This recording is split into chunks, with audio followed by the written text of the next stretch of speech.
I am so grateful. Okay, I will just leave this with the dean.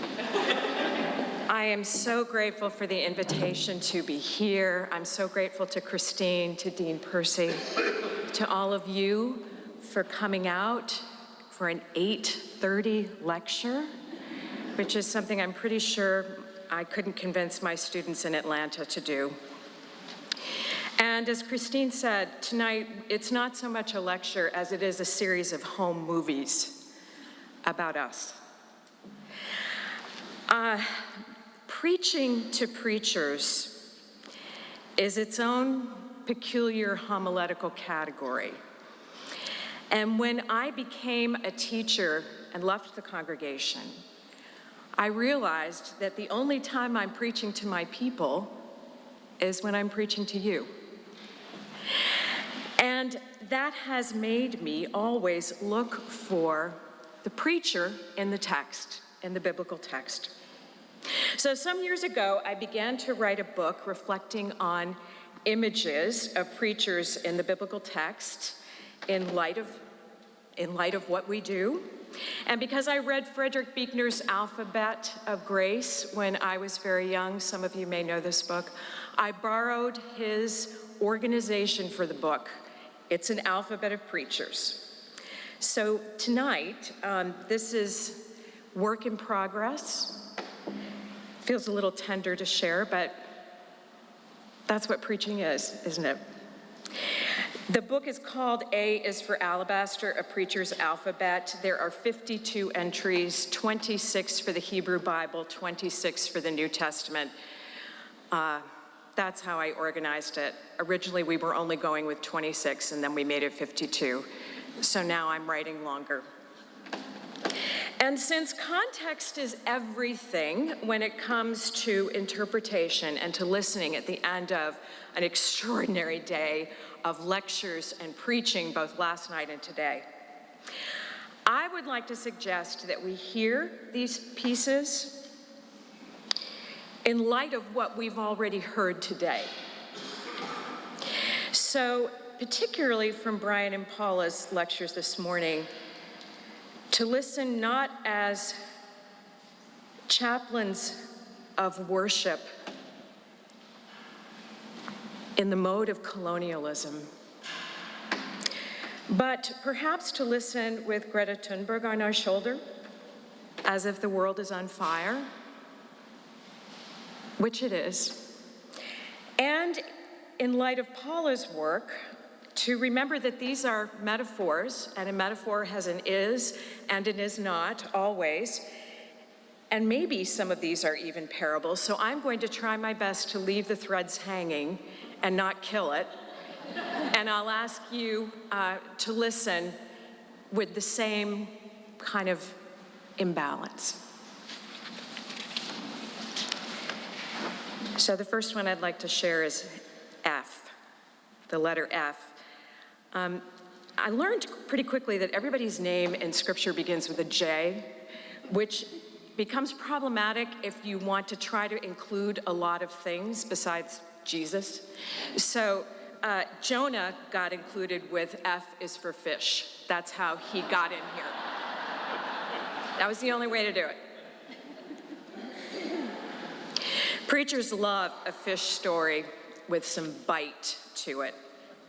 That's a good thing, too, because there's so many to choose from. Loaves and fishes, fishing for people, cast your net on the right side of the boat, come and have breakfast, bring some of the fish you've just brought. A preacher could midrash all day on one of those, and you would have yourself a nice set of homiletical images eminently suitable for this book I am trying to write. For example, one could say, this morning, all I have to bring to the pulpit is a few loaves and fish, but with God's blessing, it will feed this crowd. And that, dear friends, is my image of what it is to preach, offering my own small lunch in the hope that God will make it a feast. Now, that's a beautiful interpretation, to be sure, and if you would prefer to go home with that one, you may, of course, feel free. But I would like to direct our attention to another fish in Scripture, a big one. Some fish aren't ours to catch. Some fish are sent to catch us on the way to the pulpit. And I refer, of course, to the book of Jonah. But the Lord provided a large fish to swallow up Jonah. And Jonah was in the belly of the fish 3 days and 3 nights. Then the Lord spoke to the fish, and it spewed Jonah out upon the dry land. Jonah never wanted to be a prophet, and that in itself isn't a bad thing. As the saying goes, never trust a prophet who signs up for the job. On the other hand, when God calls, it's time to go, and this is where Jonah gets into trouble. He goes, all right, but in the opposite direction. God has to chase him down to the coast, all the way out to sea.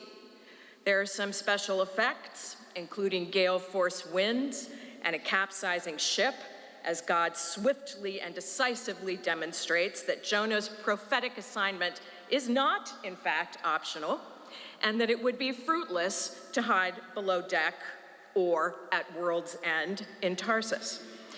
Jonah finally gives in. He allows the crew to toss him overboard, clearly expecting that this is it. He's about to die, and that that's what you get when you refuse to obey the call of God. It isn't.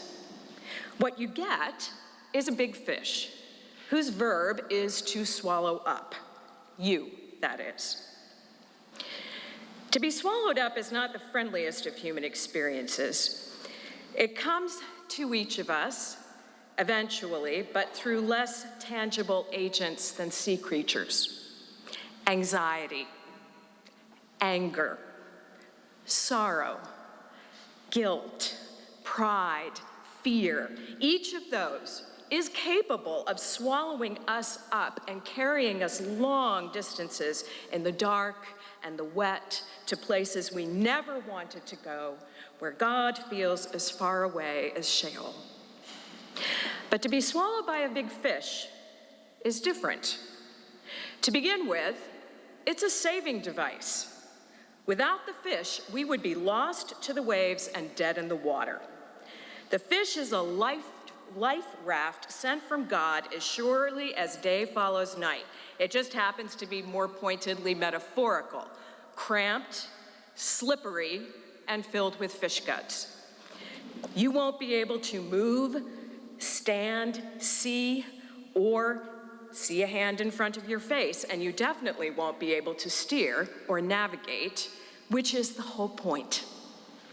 The big fish is the perfect holding pen for preachers who are pretending they can't hear what God is calling them to say, and who need some time to think about it, in Jonah's case, 3 days, before something far worse can drag them down and swallow them whole. Since the big fish is only a temporary shelter, there must be an exit strategy. And so God sends the fish a new verb as soon as a little dry land becomes available. After the swallowing up comes the spewing out. Notice that we aren't cast back into the waves to drown, but we don't exactly get a hero's welcome on the beach either. The fish spews us out. It literally hurls us back into our lives. There is nothing graceful about this, as anyone who has suffered a bout of the stomach flu knows. It's regurgitation with fish guts. It's salvation by projectile vomiting. There is nothing else to do but pick up your pride, wash off the mess, thank God for another chance to go to Nineveh, where no one really wants to go, but where we are all sent from time to time, and maybe now, after sitting for a spell in the big fish, that is. Swallowed up, spewed out. Is it any wonder that so many preachers over the years have identified with Jonah? It isn't his initial running away that hits home with us, although most of us have tried it. It's that his verbs are so laughably ineffectual. You can't run away from God and God's call to speak any more than you can hide in fig leaves. You can't set sail for Tarsus any more than you can walk to Mars. You can't hide below deck in a storm or a fire when there's work to do. God will send a big fish to find you each week if necessary. And in this story, it's the fish that has the verbs to get us where we need to go. It's the fish that saves us from fear and mediocrity so that we can be the preachers God has called us to be. Swallowed up, spewed out. When you find yourself on the receiving end of one of these verbs, ask yourself if a big fish is involved.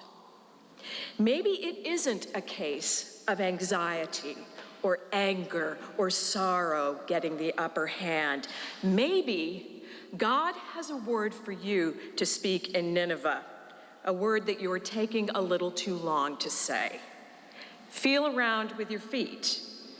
If those are fish guts slopping under your shoes, chances are you are on your way to the beach in the belly of a fish, and it's for your own good. Best not to fight it. Hunker down, use the time to get your head on straight, pray like Jonah, sing like Jonah, prepare for a wet landing.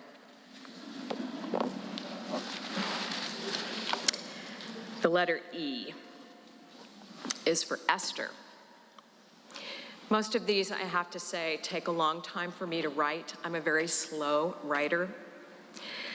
But this one I wrote in 2 hours, the day of the Supreme Court hearings last fall, when Christine Blasey Ford gave her testimony against Brett Kavanaugh for the open seat on the US Supreme Court. I was sitting at my sister's kitchen table, and it just came. Esther shows up only once in the Revised Common Lectionary. Year B, the 19th Sunday after Pentecost, proper 21 or 26. Perhaps that is commentary in itself. Maybe the opportunities for us to step up and lean into a great act of courage come along so seldom that we only get 1 or 2 in a lifetime. Maybe those moments of courage turn out to make a difference for hundreds or even thousands of people. Maybe, for that reason, they're remembered as great acts of heroism, even if it's never what we intended. In which case, the issue seems to be, will we recognize a singular moment and seize it when it comes? Will we find the courage to do that, just that, step into a void with no guaranteed outcome? Or will we hesitate just long enough for the moment to pass by without recall? How do we preachers live in such a way that courage is available to us when we need it? There are no formulas, as Esther's story so aptly illustrates. She never asked for heroism. She never asked to be born in an empire hostile to her Jewish faith. She never asked to lose her parents, be raised by her uncle Mordecai, no matter how kind and wise he was. She never asked to be selected as the replacement queen in a kingdom-wide beauty contest meant as a royal distraction after the former queen's courage ended up publicly embarrassing the king. See, V is for Vashti. And she never asked for Haman, the king's hell-bent on revenge advisor, to manipulate the monarch into signing an edict to destroy all the Jews in the empire simply because his ego was threatened by one man who refused to bow to him. Esther's uncle Mordecai bowed to no one but the Lord of the universe. And Haman, who felt entitled to Mordecai's deference and subjugation, was enraged by it. He conceived a plan that played into public xenophobia and nationalism. Because Mordecai dared to stand, all Jews would pay the price. They would all be annihilated. Esther never asked for that. And she certainly never asked to be trapped in the middle of an insane power struggle for male dominance in the court, a struggle that, because of one man's rage, quickly ramped up to full-blown genocide. From the confines of the harem, Esther felt defeated and deflated enough to go down into silence. What could one woman in her position possibly do to stop an imperial juggernaut? Why should she think they would ever listen to her? Mordecai suggested she reframe the issue. Don't think that in the king's palace you will escape any more than all the other Jews. For if you keep silence at such a time as this, relief and deliverance will rise from another quarter, but you and your father's house will perish. Who knows?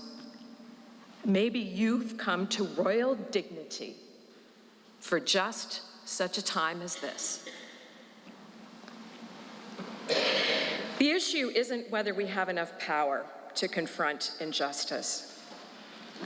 It's whether we recognize that it's time to step up and try. Time to speak. Time to preach.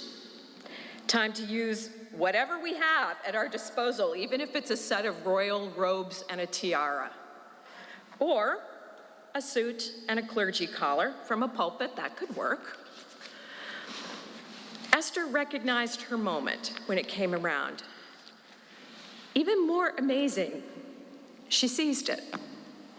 And because of that, we remember her as one of the greatest heroines of her time and ours, a woman who stepped out of obscurity and hiding, which is what her name means. Esther literally means, I am hiding. Stepped out into a blazing spotlight of uncertain outcomes. There were no guarantees that she would succeed. There were no guarantees that she would survive. There was simply the imperative of the moment and the truth and the hope that her voice would be heard. Maybe she was sent to the kingdom for such a time as that. Maybe she did have enough courage to take a deep breath and use what she had. Esther doesn't surface much in Christian lectionary cycles. But our Jewish sisters and brothers and siblings have the right idea. Read the whole book out loud and in worship. Do it every year. Make it a festival. Call it Purim. Get the children involved with costumes and parades. Raise them with the expectation that the story of Esther isn't optional or occasional. It's written into our life. It's written into our faith. And it will come up each year and then again in each life. And we have all that we need to play it.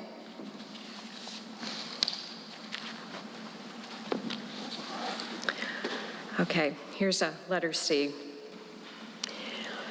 And because there were 52 entries, and because I've been married for 32 years and my sons are 28 and 24, I made sure this time that I included them. I took the liberty. So C is for Caleb, that's my oldest. J, the F is fish, that's Jonah, that's my younger one. David, my husband's gonna make an appearance later.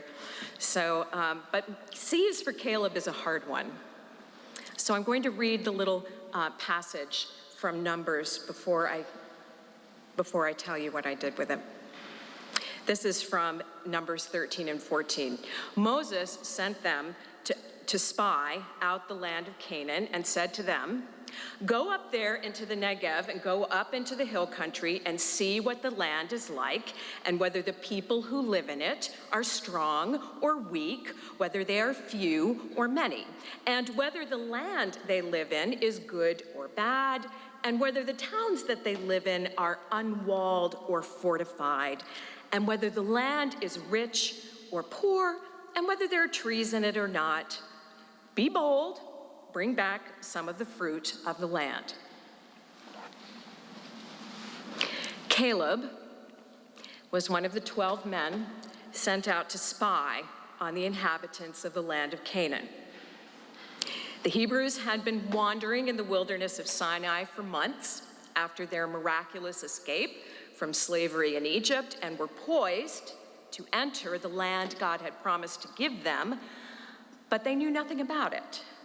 They didn't know if it was good land or barren, fertile or arid, whether the people who lived in it were likely to welcome 600,000 new neighbors. They didn't know if they had a fight on their hands or whether the fight was even worth winning. So Moses, on God's orders, picked 12 leaders from each of the 12 tribes to sneak over the hills, scout out the environs, and bring back word on what lay in store. Caleb was the representative from the tribe of Judah. The mission took 40 days, and the men came back with figs and pomegranates and a cluster of grapes. The land, as they had learned, was indeed a good one, exceedingly good, as Caleb exclaimed. It was flowing with milk and honey, just as the Lord had said. It surpassed everything they could have hoped for in a new home, and it was worth fighting for if the Lord was with them, which Caleb asserted was completely the case. Be careful of our reading here. The other 11 spies weren't as convinced as Caleb was. The land was good, yes, but the people were strong and their cities well fortified. This was not a fight the Israelites could hope to win. Better not to engage, the 11 advised Moses. Caleb tried to calm their fears with assurances of the power of God, but those 11 were on a roll. They resorted to inciting mass hysteria, something the Israelites were already well practiced in by that point. "The land is terrible," the 11 cried. "The people are giants. To them, we are grasshoppers. We'll all be devoured." And right on schedule, the wail arose. "Why did we ever leave Egypt? Let's choose a commander and go back." This was not the first time Moses had heard such moaning and groaning, and it would not be the last. But it had to have been one of the most deflating, to be so close, on the cusp of the promised land, and to have such a fine report of that land from a trusted leader like Caleb. Why was fear always the people's worst enemy? Why did it dupe them over and over again into thinking that a bondage they knew was preferable to a liberation they might live? One voice against 11, one voice shouting in the wilderness, might seem like terrible odds. Yet here, it wasn't. Caleb had a different spirit. He actually believed in the promises of God. The glory of the Lord would be revealed. If the Israelites went up to occupy this land, they would overcome it and their fear as well. One voice against 11, one voice shouting in the wilderness, one voice trying to allay the fears of 600,000 is what preaching can feel like sometimes. Here is the call. Scout out the territory beyond our present wilderness. Bring back a report of what could be if we are brave and faithful. Encourage the people to move forward with God's help, remind them of the promises of God, refuse to accept false reports of those who say this land, these foes, this fight is too much for us, it is impossible. Hold fast to a different spirit, one of hope, not fear. The preacher as spy might seem a bit dramatic, but there is a stealth and canniness and cunning to our call to proclaim God's vision, the one that lies over those hills and beyond this wilderness where the people of God keep getting bogged down. Sometimes a preacher has to scope out a strategy the rest of us are terrified to try. Sometimes a preacher is the only sane voice among 11 other false and hysterical reports. Caleb did manage to persuade one of his fellow spies in the end, Joshua, from the tribe of Ephraim. The two of them pleaded with the Israelites to remain steadfast. In vain, as it turned out. The Israelites were too hyped up and too far gone, which can happen in the community of faith. The result was an extended wilderness vacation, 40 years worth. One for every day the spies spent in Canaan, and God's firm promise that none of those who had joined the panic would ever set foot into the promised land. As for the 10 remaining spies, the ones who gave false testimony and fake news to promote a frenzy, God had a rejoinder for them as well, a plague smackdown. They were gone in no time. And the voice that remained, the one that endured, was Caleb's. This is not a story that sits well with postmodern readers. Marauding Israelites, preparing to steal land that isn't theirs, ours, and slaughter Canaanites on their way. We have very good reason to be cautious. God's promised land to us has been a rallying cry and a justification for many of civilization's worst atrocities, and the church too. These particular biblical accounts are ones we must read and probe carefully. But the story of Caleb, speaking truth into a whirlwind of lies, is one we can enter for a moment. Preachers know that script well. And we know the 11 other voices, which is why we need Caleb's skill, your skill, as a scout, your calm in a storm, and a portion of his different spirit.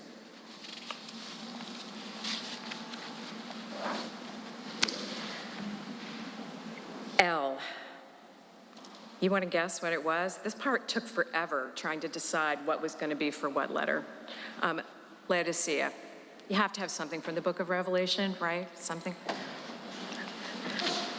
Laodicea, from the 3rd chapter of Revelation. When the writer says, I know your works, speaking to them, you're neither hot nor cold, cold nor hot. I wish you were either cold or hot. So because you are lukewarm and neither cold nor hot, I'm about to spit you out of my mouth. Revelation chapter 3, verses 15 and 16. In the big wide world of aspirational adjectives, lukewarm doesn't really usually make the cut. Social awareness campaigns don't encourage girls to be bold, confident, fearless leaders by launching #lukewarmlikeagirl initiatives. We preachers don't send our flocks out the door with the charge, finally, beloved, whatever is true, whatever is honorable, whatever is just, whatever is pure, whatever is lukewarm, think about these things. And the military does not recruit soldiers with slogans like, be all that you can be, lukewarm. The truth is that unless you're a bottle of baby formula or yeast activating in water, lukewarm is the last thing you want to be, unless tepid, half-hearted, indifferent, and unenthusiastic also appeal to you and seem like adjectives you would choose to brighten up a resume or an online dating profile. And here we have an excellent case study of how imagery works in context.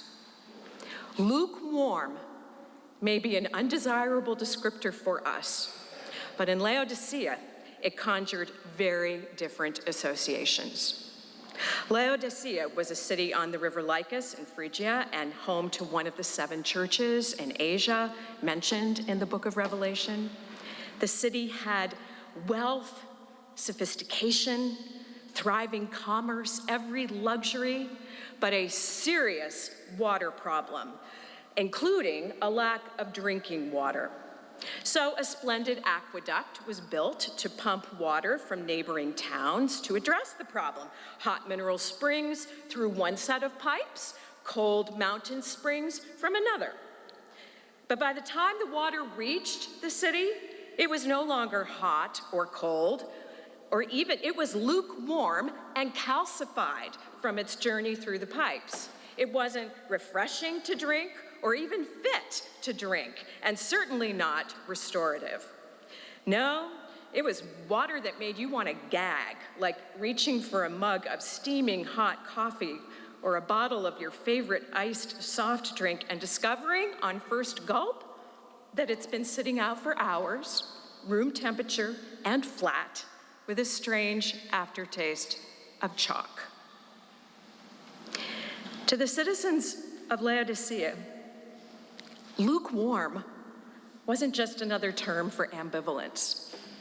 The very word made them want to spit, or worse. It literally described the bilge they got every time they opened their taps. And what better way to get the attention of the church in that city but to take their least favorite adjective, the one guaranteed to provoke an immediate physical reaction, and put it on the lips of the Prince of Peace. It takes a writer of such exceptional skill and prowess to use imagery like the author of the book of Revelation does.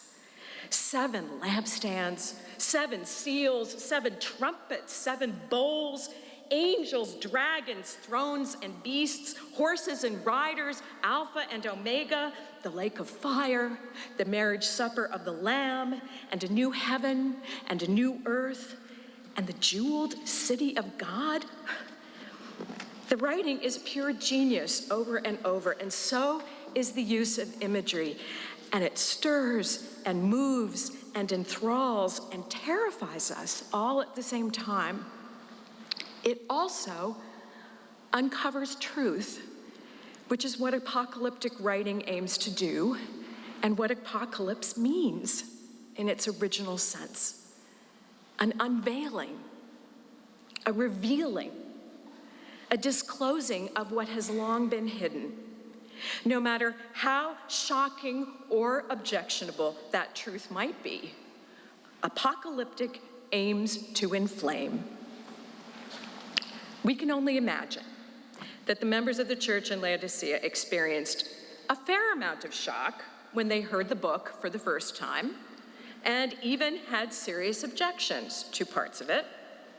The same might hold for the churches in Ephesus, Smyrna, Pergamum, Thyatira, Sardis, and Philadelphia, those cities. The text has choice words for each. But the author saved the best and wickedest imagery for last, as authors and writers often do, and we can only hope that the church in Laodicea heard it in the end, that their riches and their privilege and allegiance to empire values were corroding the gospel. Their church was like water traveling through chalk-encrusted pipes, not fit to drink. And they needed to pay serious attention to it, the author warned, because at the moment they were seriously compromised. Jesus himself found them as vomit-inducing as their own city water. They were lukewarm. That word must have generated a great collective cringe. The imagery we preachers use has the power to unveil truth often with more expedience and efficiency than plain words or speech. And those images change from context to context. Words that evoke a shudder in one place, drawing on a collective memory of some painful or joyful experience, may elicit no reaction whatsoever somewhere else. Or they may be misconstrued and drained of their original power. This is what some of the lectures were talking about this morning, and it is precisely what has happened with this lukewarm image. Readers today could easily assume this text means to be a corrective for widespread apathy or lackluster faith. But that's not it, not exactly. Christ isn't reminding us to be enthusiastic for the gospel. He's pleading with us not to corrode it. And the author of the text is counting on the Laodicean communal consciousness and gag reflex to do its work. Are we so dazzled by wealth, so captive to its pursuit, that we can no longer be a conduit for God's justice? Have we become as lukewarm and contaminated as our city water supply? Or, God help us, have we built a church as malfunctioning and ill-conceived as our state-of-the-art imperial aqueduct, the pride of Rome and a misery to us who live here? Preaching in an apocalyptic mode has always gained momentum from wild and woolly imagery. But maybe it works best with homegrown images. When we have a hard word, an unveiling word, an uncovering word to speak, what would it mean for us to search our shared memory and experience for the images that already speak loudly in our communities? For example, to you, the churches in hurricane-threatened coastal areas, you've become highways that lead in only one direction, away from the storm. Why are you abandoning those left behind in the hurricane's path? And you, the churches in water-parched desert cities, you are empty reservoirs who've been drained too quickly and for frivolous reasons. Why are you wasting precious water to green your suburbs when the earth around you is thirsty? And you, the churches along great rivers, Atlanta, you are the cities upstream who consume so much water that nothing is left for those down the river. Why do you feel entitled to take more than your share? And you, the churches in glacial mountains and geothermal pools, you are hidden hot springs, known only to locals. Why have you turned inward and jealously guarded the grace that belongs to all? And you, the churches in industrial cities in Michigan, you are leaded pipes running under the city, slowly poisoning the drinking water of children and the poor. Why do you tell lies to protect your name and sacrifice the most vulnerable among us? Those are words of judgment. They reveal hard and harsh truths. But we Laodiceans need to hear them loud and clear before any of us can enter the jeweled city of God, whatever it is. We have to tend to what is most wretched in us, pitiable and poor, as the text puts it. And only then will we know the riches Christ offers. Gold, refined by fire, anything but lukewarm.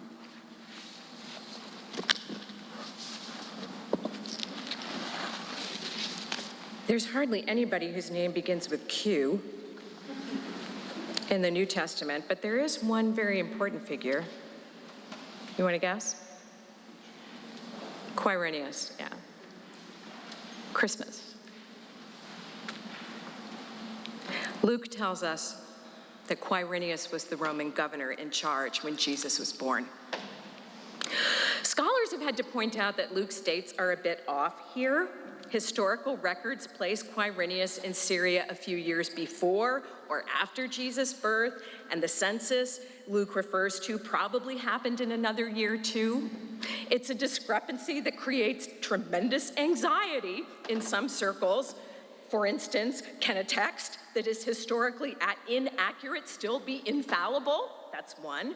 And creates tremendous glee in other circles. Can a text that's historically inaccurate still be taken seriously? And getting sucked into the drama of that is easier than one would think.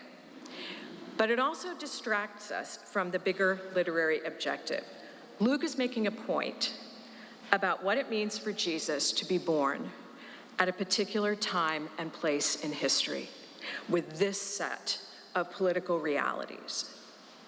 What it looks like when heaven and earth intersect and God decides that Judea under Roman occupation would be an excellent backdrop for incarnation. So here's what it looked like, according to Luke, in chapters 1 and 2, the year God picked a woman and a man from Nazareth to have a baby Messiah. Quirinius was governor. Augustus was emperor. Herod was king. There was a new tax code. In short, life was hell, a perfect storm of misery. With Quirinius and Augustus and Herod and taxation, how could it be anything else? Luke is letting us know that incarnation had a lot to contend with at that political moment. It was a terrible time for a Messiah to be born, which is to say, maybe the perfect time.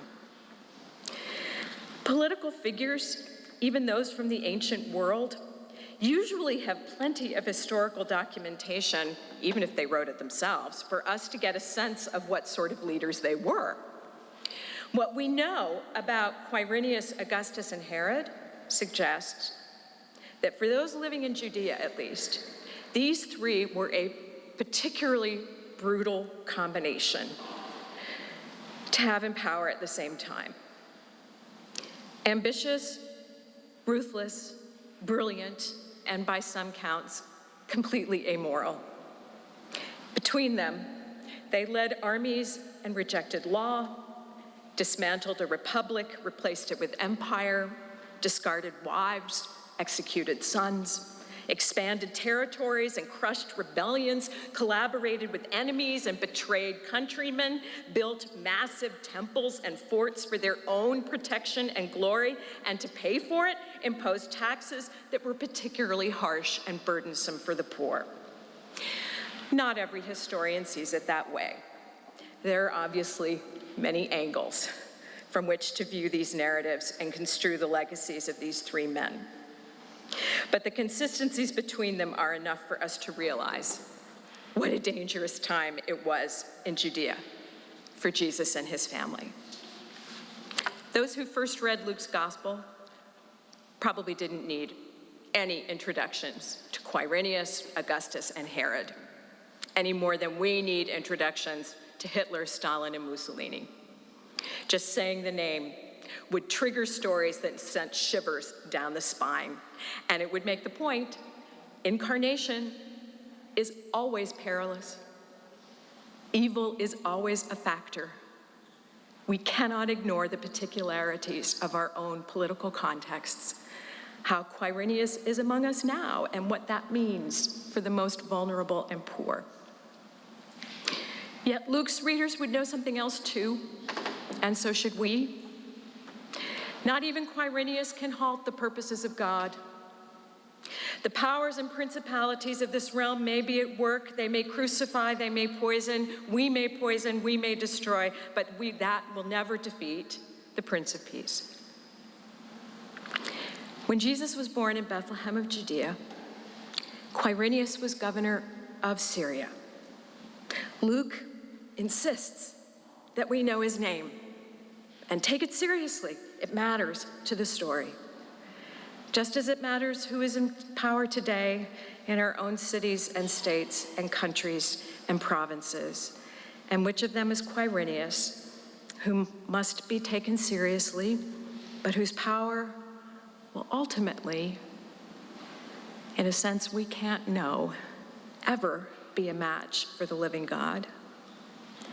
And just knowing this, that there is a reason for hope, may be encouragement enough for us to saddle up our own donkeys, turn our faces toward Bethlehem, where a star and Herod's soldiers will soon appear.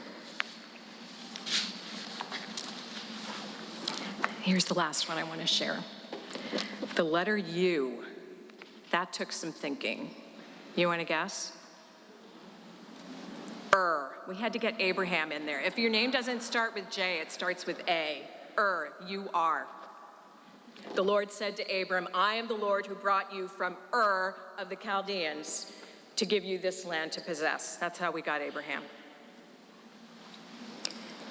The ancient city of was where Abraham was born, and where he and his wife Sarah lived until Abraham's father declared he was moving the family to the land of Canaan. To be clear, this was not a hop to the next county. Canaan was more than 800 miles from over mountains and rivers and deserts and a time zone. The little band set out, got as far north as Haran before deciding to stop and settle down for a few decades. Abraham and Sarah didn't resume the journey to Canaan until many years later, when they were in their 70s. That's like moving from New York to New Orleans with a long stopover in Nashville, or from Salt Lake City to Seattle by way of Sacramento. The mileage is about the same, but that last leg gets postponed until retirement.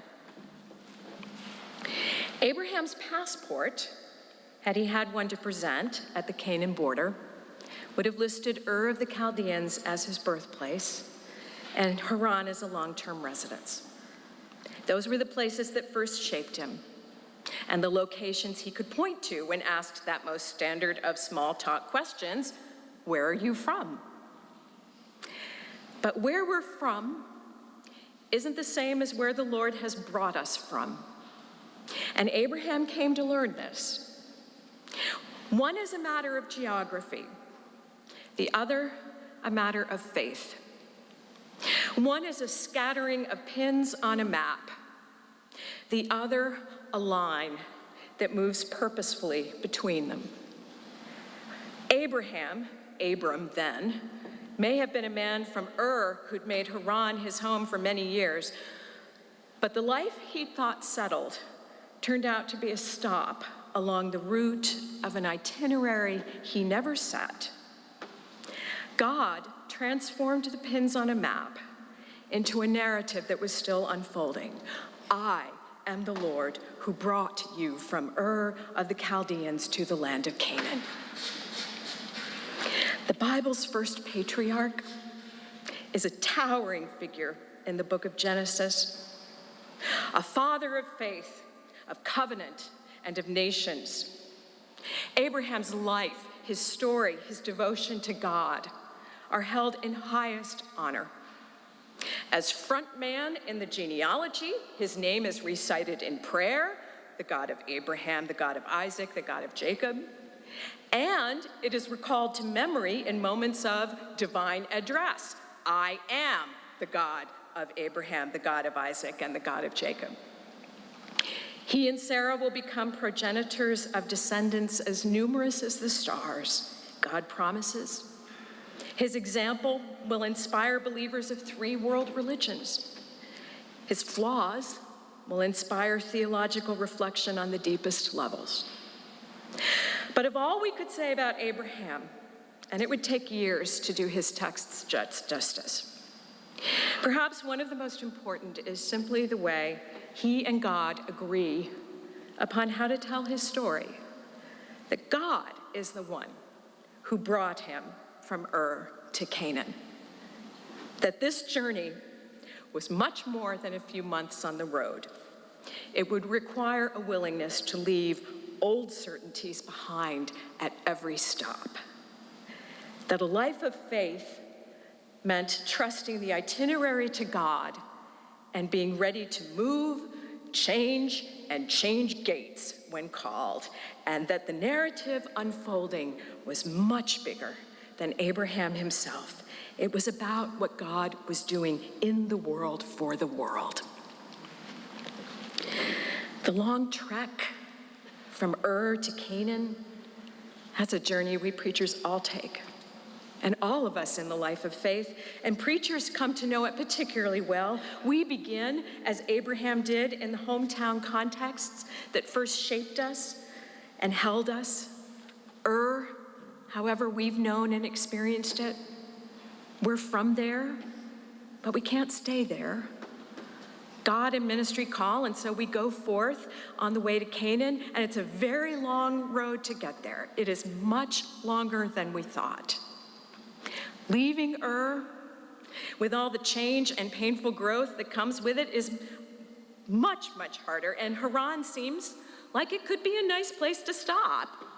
Not exactly where we were aiming to land, but halfway, or thereabouts, maybe far enough for now. A person can do well enough in Haran, make peace with what is, and the way things are, and the stability of stasis, life that stays the same, preaching that stays the same. If the narrative were just about us, we could live and preach that way for a good enough life in a close enough stopover. But it isn't.